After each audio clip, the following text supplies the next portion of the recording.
Hi, my name is Talon and I'm making flour for our daily bread today. And I'm using a millstone.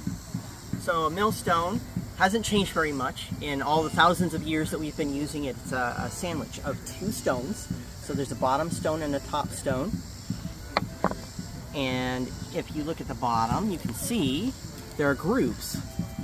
And those grooves are what move the grain around in the millstone and crush it to make the flour.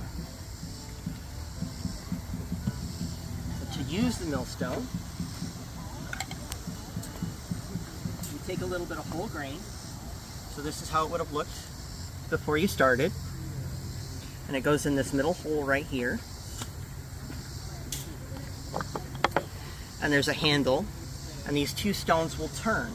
And when it turns, the grain will go down into the middle of the hole. In between the two stones, the stones crush and crack it, and those channels that we showed you earlier feed it out through the side, and you'll be able to see that the grains spit out from between the two stones.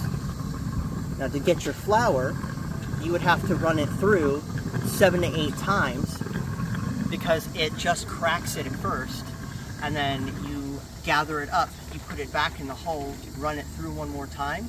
If you wanted to feed your animals, you run it through 1 or 2 times. If you wanted to put it in stews or soups, you run it through 4 or 5 times. And then if you wanted to have flour for bread, you would run it through until you got the consistency of flour that you were looking for. So if you do it enough times, you get something like this.